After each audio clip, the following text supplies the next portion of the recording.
All right, everybody, it's your friendly neighborhood Master Allen, and in this video, I am going to break down Five Kata. So for all of my brown and brown with the stripes, Five Kata is one of the forms that you're responsible for. We are going to run through that one now. So, all of our katas start with an open-handed salutation. So I step out to my horse stance, and I'm going to have my hands open and flat. When I do the upper cross block, I think like I'm doing two spear hands up towards the ceiling. So I don't want my palms to rotate in front of me. I want to keep them pointed out to the sides. I've got my knees bent, my back up, all the stuff that I normally do in a salutation, and bring the hands down, and kia. Now, as you go through your Five Kata, all the details that we are normally focused on in forms are also going to focus on in this one. So moving through elbow position, having your spine lined up, making sure you're breathing, all that stuff. So I bow, I step out, salutation. Now, I'm going to half move forward with the right foot first. So the right slides in and out. I block down with the right hand. And so this is going to go down and forward and flat. I want my arm to extend without pulling my upper body over. Then it comes in through the middle, and I strike with a backhand, with the back of my hand going out and forward. And so I don't want to think about this like a dragon flick. My fingers aren't going to flap forward. It's block, whip. Okay? I'm almost like punching with the back of my hand out towards the nose. Then I have it forward, block, backhand. Okay? Half moon backward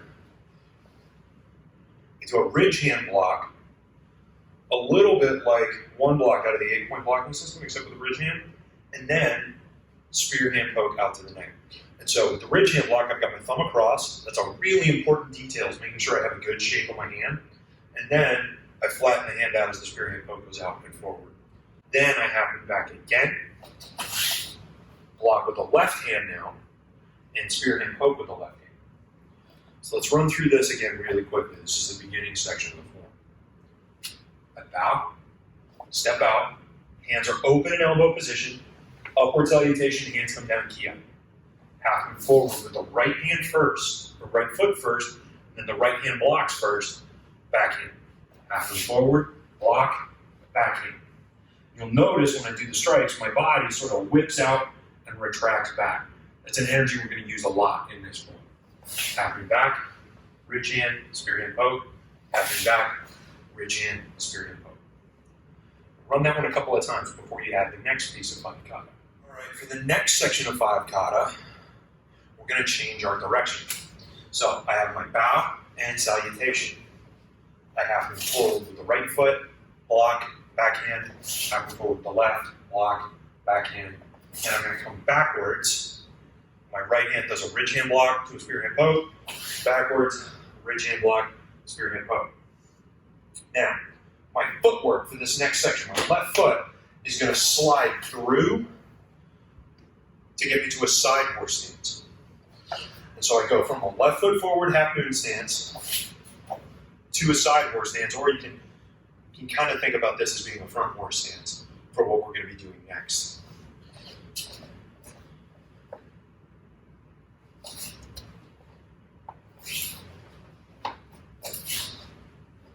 Now, the hands, there's a lot that happens in just this one step.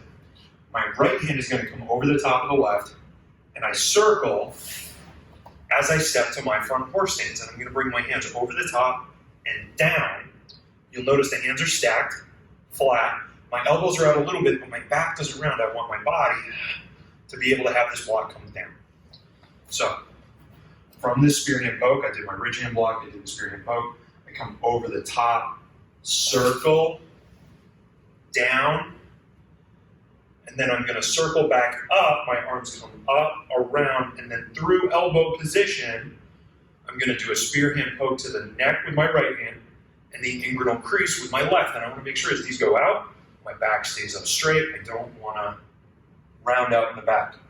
I want these to be able to go from here and extend in a good, strong, powerful line, not sort of a bent one. So again, from that spear hand poke, my hand comes over, circle, and about when my weight comes down, Then it's going to come back up, around, forward, and out. Now run that one a couple of times before you add the next piece. All right, next step. Let me show you what we've got so far. I've got the salutation. I have moved forward, ba, ba. Now, circle, block, around, poke. This next part, I'm going to take the left foot back, and I want to pivot away from this next attacker that's coming from this direction. And so my left foot is going to pivot through, and I'm going to have my feet in a side horse stance, but I'm actually going to shift my weight just a little bit, almost like I'm going to a dragon stance, but I keep my feet in that horse stance. So my weight will shift, but my feet aren't going to turn out in the ways that I normally do in a dragon stance. So it's sort of the idea of a dragon stance without exactly being a dragon stance. Ready again? From the beginning, bop, bop, bop, bop.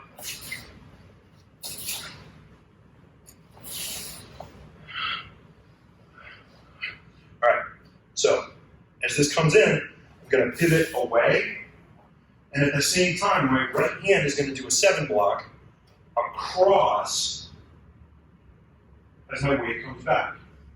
So I don't want to go this way, so that turns my hand away. I want to go this way, so that block can come across.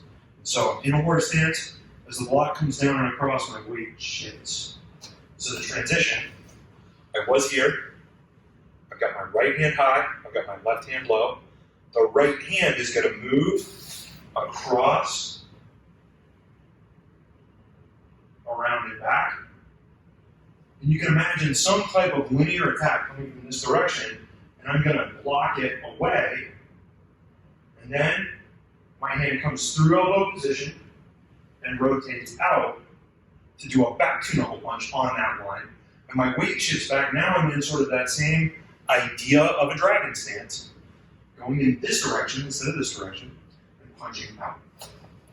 So, from the poke, I clear, block, circle, poke, turn, block, okay? And then move through elbow position, back to knuckle. Again.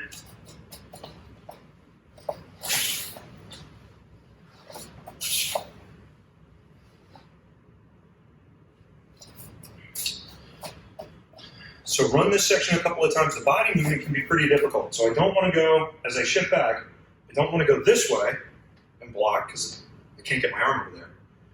And I don't want to go this way and block because my weight is backwards. So there's a block, move through, out. So it's facing the opposite direction here just a moment ago. Block, back to normal. Block, back to normal.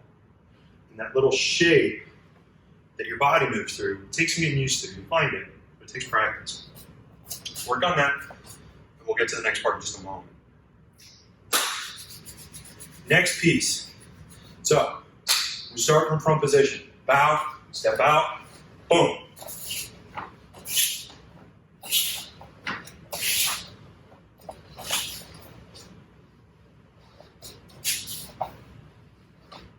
Now, I go from my back to knuckle. I'm going to come up to feet together, cup and saucer with the right hand on top. So that back to knuckle hand comes over, right to cup and saucer. Now, it is really easy at this point to go into one kata or some similar form where you've got cup and saucer into a side kick. In Five Kata, the side kick that I'm about to throw, I want my hands to come up on guard. I don't want them to do a back fist. So as you do this, you want to make sure that the way you're moving your body is going to demonstrate that you understand your hands are up on guard, you're not throwing a back fist. All right? And so from here, I go from eyes in this direction to eyes in this direction. So I'm going to throw a side kick over here. And as I do that, my hands come up, side kick, land in a side horse stance. So again, I have my block to the back to knuckle, to my cup and saucer, and now my hands come up as I throw the side kick. Now, Before the flying side kick, I've got 2 back fists. If you didn't know that Five Kata has a flying side kick, allow me to let you know that Five Kata has a flying side kick. So from here, hands on guard, I'm going to fold my hand in, and this is almost like one domino falling into another domino, because it's going to send the other back fist out in the other direction. So I go from on guard, the hand that's out comes in, the hand that's in goes out, and it's a little bit like what we do in the Chinese boxing sequences. You're changing direction, where the hand that's out comes in as you send it out the other way. So I've got hands on guard from the side kick. I fold in, back fist out, and then come in and across, back fist out in the other direction. And you'll notice instead of staying in my horse stance like this, there's an extension of my body. There's just a little bit more drag in it. The way that our school does Five Kata, and all the schools don't necessarily do it this way, but our school, our home dojo, we do Five Kata with this dragon skin wrapped around it. And so there are a lot of places in Five Kata where we decide to do that section of the form kind of dragon, because that's the way that we do it, to get certain lessons and to work on certain things. So I'm landed from the side kick, back fist, and you'll notice I'm in this sort of a dragon stancey horse stance. So work up to there, then we're going to have one segment that is only about the flying side kick. So for a flying side kick, what we want to be able to do is put a couple of different things together that are all components to getting altitude and having control to be able to drive a side kick out. So the mechanics of where we throw a stepping stool kick or a flying side kick are a little bit different. It's not like throwing a stepping stool kick to the side. We're going to do this in a little bit different way. And so it's actually got a 2-stage jump. So what I'm going to do for my flying side kick is start from a horse stance and step forward with my left foot if I'm going to kick with my right foot. So the step is then going to lead me to a lift and then a second jump. And so I'm going to step, lift, jump. Step, lift, and that's also where I turn my body, and then I jump with the base leg. And so this coming up, you'll see it lifts my body and pulls it with it. And so before my left foot loses contact with the ground, from my step, the lift, I don't want it to just hop like a pogo stick with this leg stays long. Let me show that to you again. So that's the first part of the jump. That's stage 1. Stage 2, this leg, instead of staying on the ground, is going to do an additional jump and then tuck. So I step, turn and lift, and then I do a tuck jump. So this is what my legs do.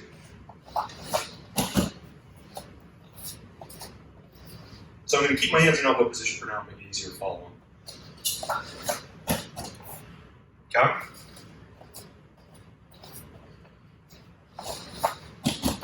Got it?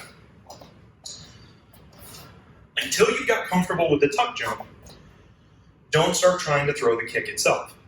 You have to have the jump first, and then the kick is going to fit into it, kind of like adding an extra Lego piece, but we don't want to add it too early.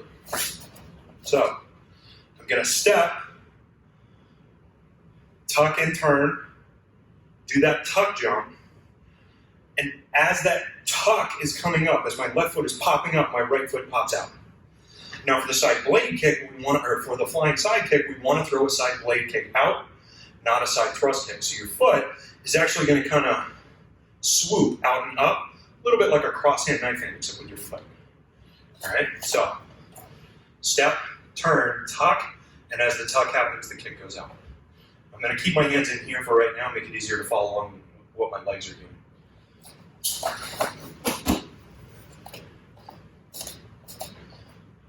Ready again? Up, out. So this, it's almost like your right leg comes up, your left leg starts to pop up. As the left leg pops up, the right foot pops out. And then, as this is coming in, I'm able to land.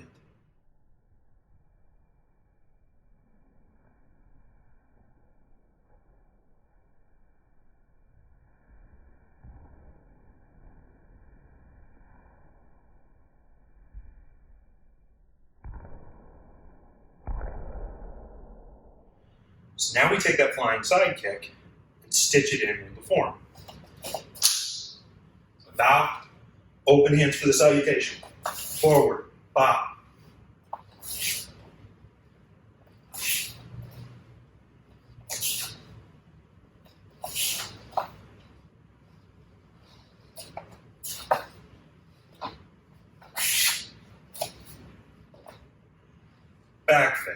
Back fist, step, flying side kick. For right now, land that in a horse stance. We're going to come right out of that horse stance into the next section of the form.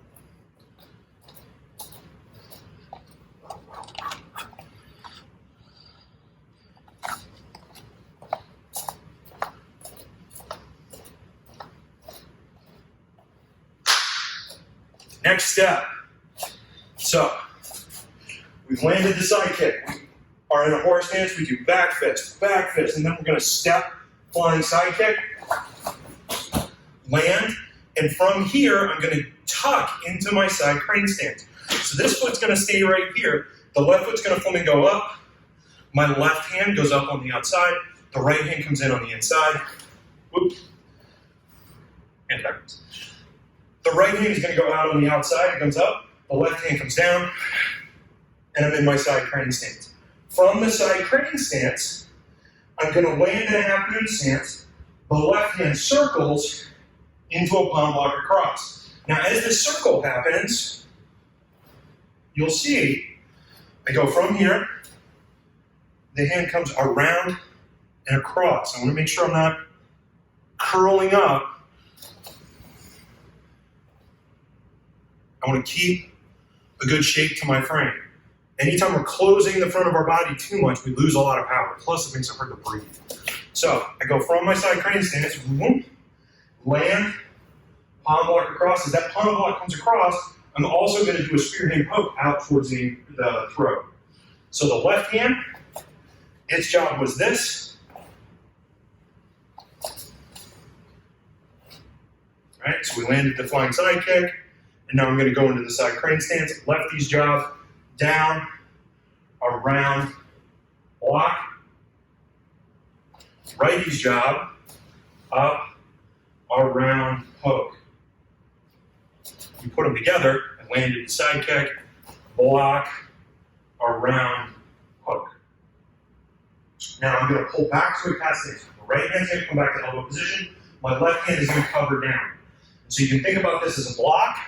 We can also think about this as clearing the way or covering over something so that they can't grab your hand, or maybe they tried to and you got rid of it, whatever. There's a lot of different things in your forms that you can think about the movements being. And so try not to get locked into only one thing. You want to really see as many of the possibilities as possible, because that opens up your ability to think about the applications of the form outside of one limited way. So we're from our side crane stance, boom. I land, block, poke. I come back to a cat cover. And then I'm going to do what's called a bridge. And we did that in the 10-point back at green belt. The spear hand poke is going to ride right across the top of my left hand. And so I've got the hand bent, and it creates this little channel that my spear hand poke is going to travel down. And my hand should stop right behind the elbow. And now bridging is something that we do when we want to connect our shoulders a certain way. You'll sort of notice that this makes a triangle that adds support to this spear hand poke. And so we'll also bridge in some blocks, the takedown and 3-pinion when you do that scoop. And so bridging does something where you're connecting one half of your body to the other half of your body in a different way. And so it makes the lever different, so you get a different kind of power or a different kind of shape that'll have a different kind of strength, or a different angle where it's strong and a different angle where it's weak.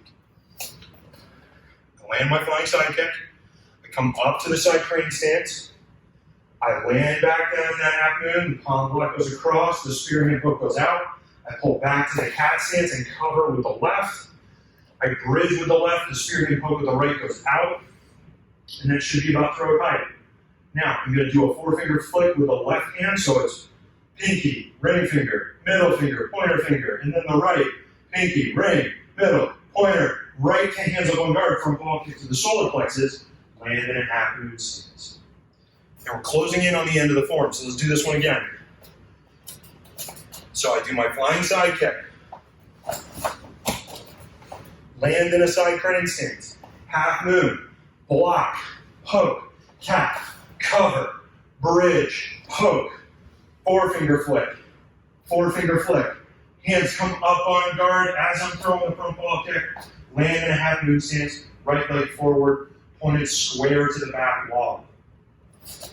So you'll notice up to this point in Five Kata, we haven't had a lot of off-angled stuff. It's all been square to a wall. A lot of the footwork has been relatively direct. And some of that is because we're asking you to do some body movement in place in Five Kata that's a little bit different or a little bit more complex than what we've asked you to do in some of your forms before this. So the stances are relatively simple compared to some of the forms that are even about level below this. But your body movement is a totally different ballgame from previous forms. And that's one of the things about Five Kata that you really want to focus on, is making sure you've got your body moving in a way where you're getting that sort of whipping power, or that sort of dragony sort of feel. Even as we go through this section, that's sort of craney, like we're putting a little bit of drag in, almost like sprinkling salt on everything. So try this out, make sure you get it down before you add the next piece.